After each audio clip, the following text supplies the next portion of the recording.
Hello, welcome to Soulprint Intuitive Tarot for May 29th. So today I thought it would be kind of interesting to take a look at Trump and his base. So what does his base think of him? What does he think of his base? I just think it would be very interesting to sort of see if we can get a little bit of insight into what that relationship or what that connection really looks like and is all about.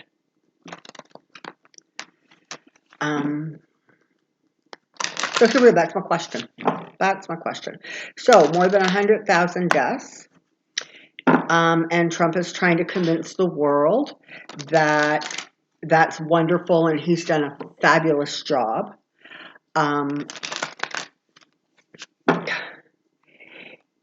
Twitter the other day fact-checked, put a fact-check flag on Trump's Twitter account because he was spouting absolute nonsense about mail-in voter fraud. So they put a fact-check label on it, and he got upset. So then the next day he is threatening to shut down all social media. Like, oh my God, what an egomaniac this guy is that he actually thinks he has those kinds of powers, particularly in a country that honors and reveres free speech. Crazy. I mean, honestly, how sensitive is his ego that even the slightest pushback these days, it just has him revved up and retaliating. Like at least there used to be a lag time, right? Something would be said or done, and it would upset him, but it would be containable for at least a couple of days.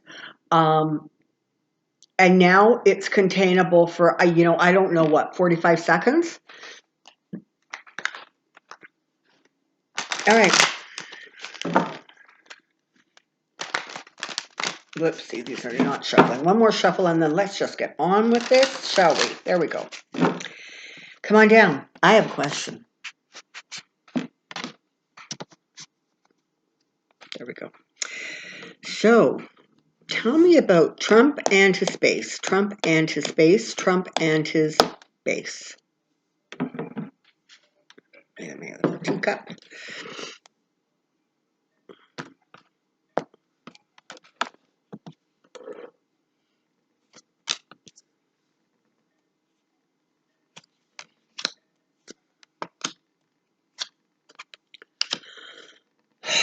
Okay.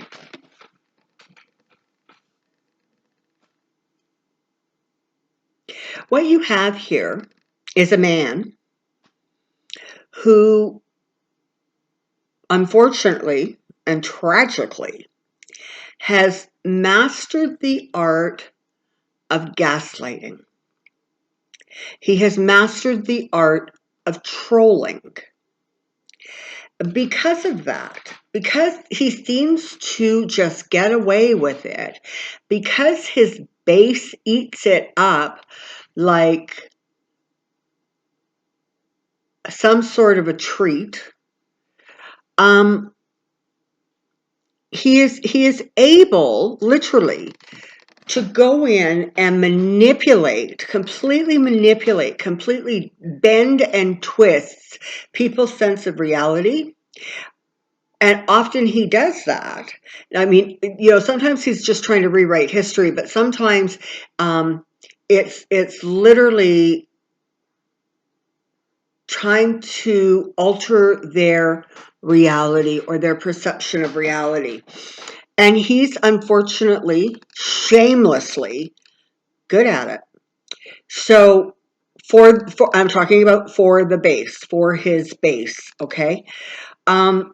He thinks that, and he sees that as a strength. Make absolutely no mistake. When it comes right down to it, Trump sees his ability to manipulate emotions or control a situation, one of his greatest assets. Again, this is his perception of his strength, okay?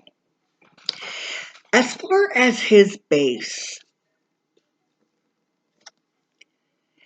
he feels that he can delude them, manipulate them, disrespect them, disregard them, because he really, for the most part, sees his base as beneath him. In fact, kind of a telling card, right? It's almost as if he has to defend himself against them. So he's constantly pushing back, pushing back, pushing back. It's really scary. It's like complete disregard. Sometimes this is a card about, defending yourself. But honestly, this looks more like a card of him attacking those beneath him. And like I say, he just really, really believes that he can get away with it. And to be fair, he has gotten away with it. So I guess the delusion or the illusion isn't outrageous, right? I mean, he's done it. He has managed to keep these people so confused that he just gets away with whatever he gets away with. It's a constant smokescreen. It's constant diversion. It is just constant stirring up the base, giving them that red meat. He's really good at it.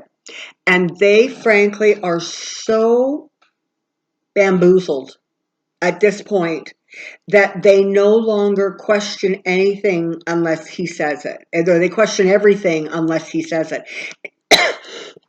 Excuse me. And he set them up to do that, okay? I mean, it wasn't like this just happened by happenstance. This was part of the strategy. It was like reel these people in with promises that are just honestly too good to be true. And then start telling people that, one, no, that's actually not what I said or not what I promised. You got it wrong. You're not correct in the way you think or the way you remember.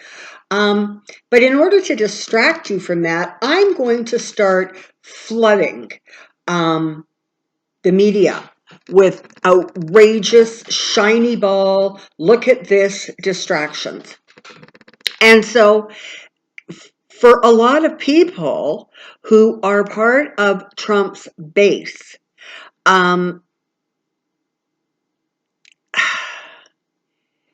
they don't think as much as they recite, right? They just repeat what they've heard, and whether they've heard it from Trump or Rush Limbaugh or Hannity, in some ways it doesn't matter because the parts are interchangeable. But that's where they get their information from. That's what they know.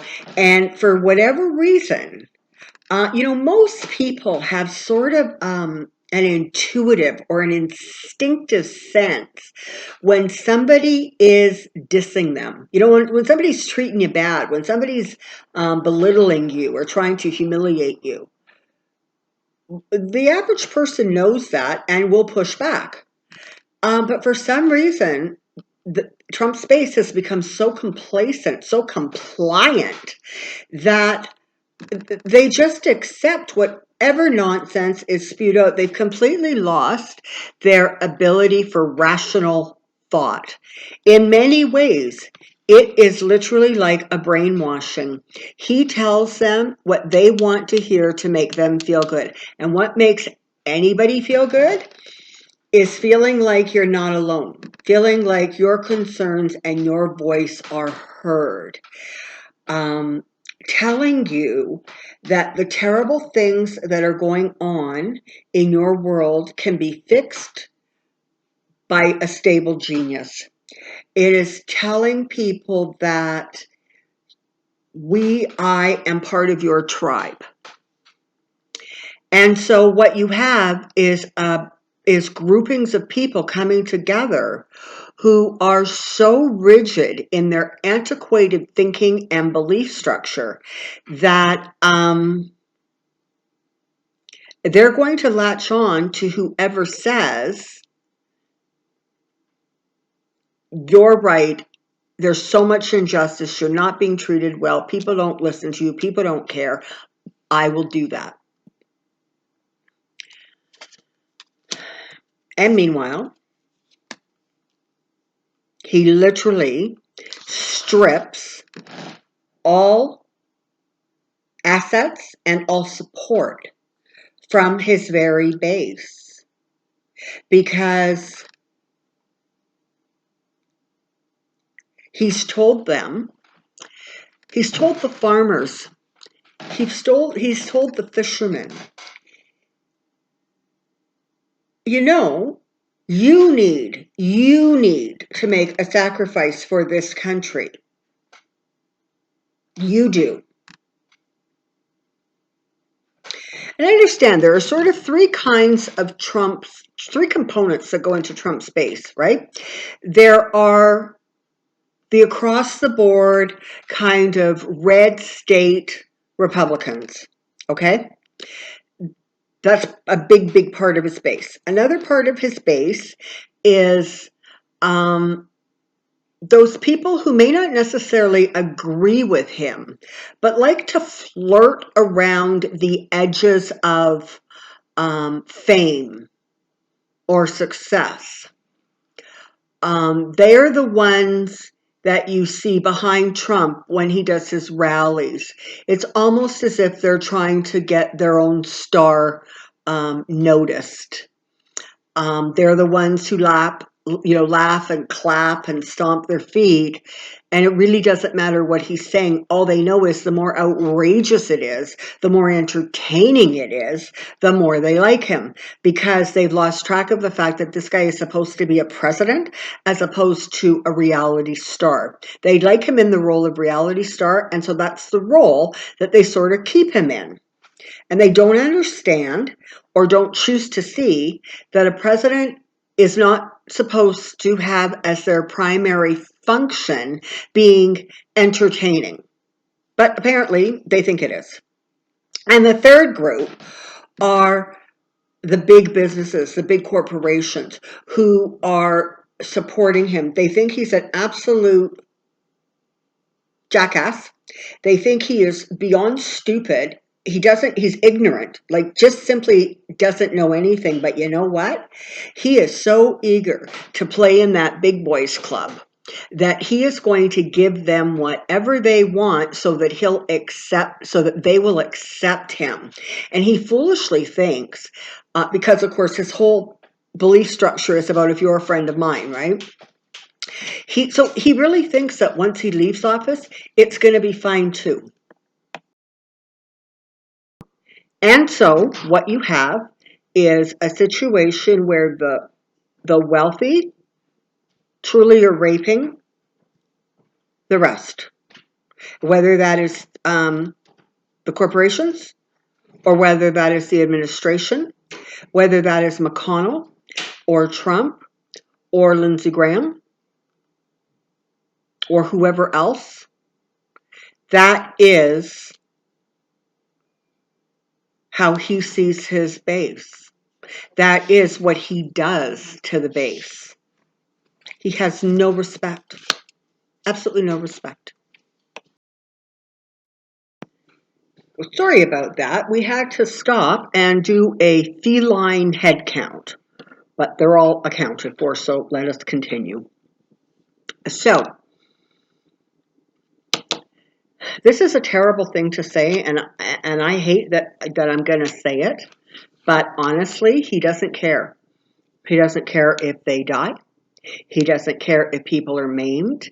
He doesn't care about whether they become financially destitute and devastated. All he cares about is, how do I win? How do I win? What do I need to do? Who do I have to manipulate? What lies do I have to tell?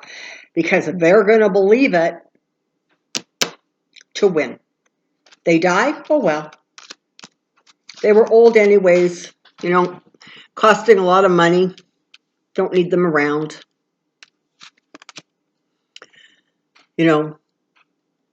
Stupid.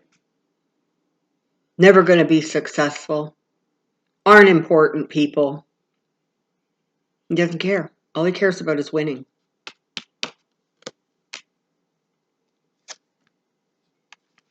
And the fact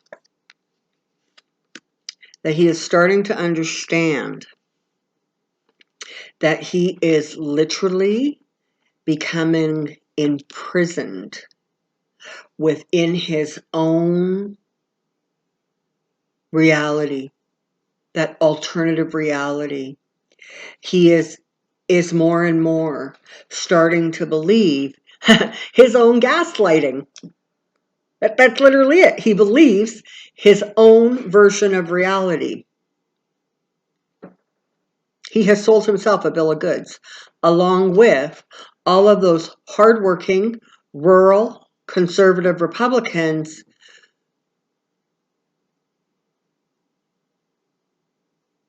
maybe some of whom were just reacting to wanting Barack Obama out of office. Maybe they were reacting against the fact that they did not want a female president, or they didn't want Clinton as their president. But the price they're paying is atrocious. And he doesn't care. He does not care. He cares about partnerships, and he cares about keeping things right for himself. Right? As long as he's going to benefit from it, it's just fine. As long as he can do for people who are then going to owe him, he's okay with that. As long as he is victorious.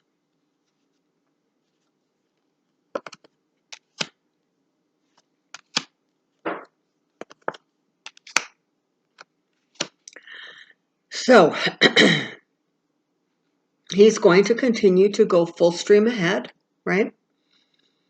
And they're going to continue to believe it more and more. There's going to be skirmishes. There's going to be people sort of jumping ship. His base is going to get smaller. Frankly, it is smaller than the numbers indicate, the numbers that we, the public, sort of see. The base is actually smaller than that.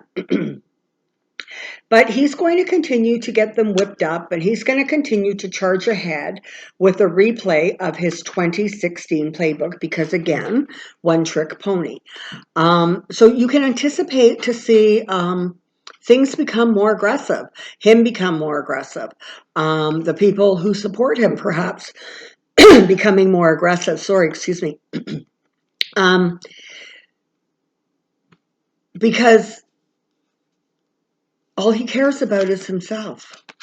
So he'll do whatever it takes. I mean, that's the thing, right? That's the bottom line. He doesn't respect them because he considers them beneath him unless they are part of that 1%. Hold on. Sorry, that didn't feel like a frog in my throat. That felt like a whole pond full of frogs in my throat. Okay. So as long as he gets what he wants, as long as he gets the adulation, whatever it is, that is what he'll do, whatever it takes. Just make no mistake. And he will use whatever senators, whatever people in his party, he will use every single one of them to get what he wants. He didn't like IGs investigating what was going on in his administration. He's gotten rid of almost all of them, for the love of God. And of course, he's wanting to put into those positions people who are sycophants, people who will do or say anything to, for some reason, they seem to think that, being Trump's wingman is somehow a prestigious place to be. Heaven help us. Okay. So he'll use anybody. Okay. This is the thing, right? I mean, I don't know how many different ways I can say it because it's the same exact energy. They're beneath him, and he can calm them. He can gaslight them into not believing the truth, and he can troll them by getting everybody upset and anxious and worried and angry because he's putting out information just to be manipulative and to outrage and to get people all fired up. So he's going to do that. He has figured out what worked. The problem is that he hasn't quite figured out that it's not going to work again, because the more people who get hurt and harmed by not only this pandemic and his absolutely incompetent, criminal handling of it, but he's also hurt these people financially. He's hurt them in terms of them being able to maintain their own lifestyle or their own standard of living, because he doesn't care. Unless you are a multimillionaire, you are beneath his contempt because you work hard enough to get where he is. Of course, where he is, he got by riding on the coattails of his father and his grandfather before him, but that, of course, is irrelevant. And clearly, that is accepted behavior because that's what his kids are doing. So, you know, and I've said this before, just to digress for a second. I've said this before about his kids. Whether they see him for what he is in actual reality is irrelevant to the fact that he is their golden goose. He is their nest egg. He is their future. And they will suck up and do whatever has to be done and sucked up to stay in daddy's good graces. So asking, well, what do they really think of him? Doesn't matter. First of all, they've been raised in that environment. So for the most part, I think that they think it's perfectly normal. Again, like I always say, the peach doesn't fall far from the tree, does it? So he is surrounded. This is the thing, right? He is completely surrounded by people who think the same way he does. Do you really believe that Mitch McConnell doesn't think that the people of Kentucky are fools or have been fools or are easily manipulated? And I apologize to the people of Kentucky because I happen to think some of you are really fabulous. But this is the secret. Do they still think that? They don't. They don't. And so those red state politicians who keep attaching themselves to him, they're all comfortable, right? They're all comfortable in that headspace of we are superior, we know better, we're better educated, we're smarter, we have access to more, whatever it is, we have more money, we know the best people, who the hell knows? But the reality is that they all think the same way. They really do. They're Republicans. And when you get into those higher echelons of the Republican Party, you're no longer talking about the conservative rural Americans who just, don't want things to keep changing so darn fast. Okay? They're just looking for some security. And maybe some of them are just looking for reassurance that they're not going to find themselves in the minority and ultimately end up getting treated the way they treated minorities.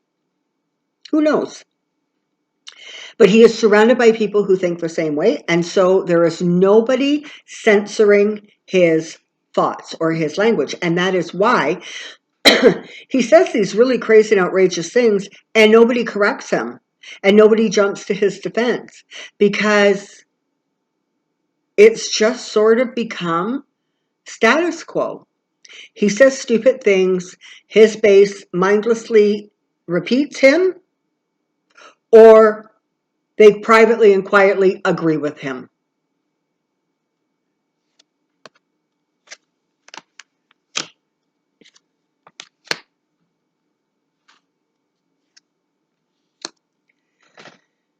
So, along comes judgment. Along comes the run-up to the election. And he's going to be desperately, desperately, desperately trying to hang on to the base he has, okay?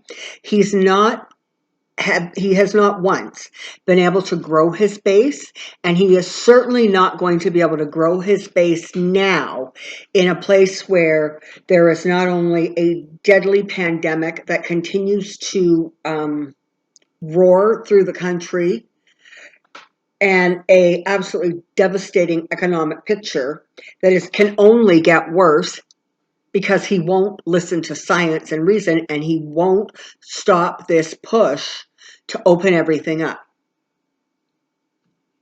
So there you have it. And I don't believe he's actually going to be able to. I really don't. He's going to try very hard to rely on past successes. You know, I did this and I did that. A lot of it's going to be embellished. A lot of it's going to be flat lies, because again, that's what he does. But that's going to be the spin. That's going to be the spin. So again, it's like if what has been going on lately is crazy, what will continue to go on is crazier, because they're not going to be able to control the guy. He's going to believe what he believes. And the fact that he is able to so blatantly convince people that he is their champion. He's the guy. He's the guy who's going to come to your backyard barbecue. Yeah, he's the guy who's going to help you, I don't know, plant your crops. He's the guy. He's not the guy. Okay, he's not the guy. But he's convinced them that he is the guy. He's the guy who's going to take care of them. He's the guy who's going to make their world better. Slowly but surely, more and more of them are going to see that he's not making their world better. But that's what you can look forward to as this ramps up, as the election draws closer.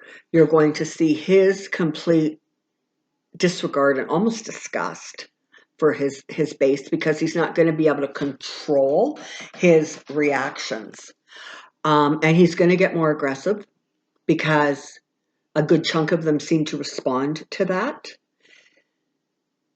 But if any of them, even one soul, really believe he's their guy, then that's really, really sad, because ultimately they're going to be devastated by the disappointment of realizing that what he is a 70-plus-year-old snake oil salesman con man. For the rest of us, that's really good news, right? Because his base is shrinking. He's going to lose more and more of them. His behavior is going to become more and more outrageous.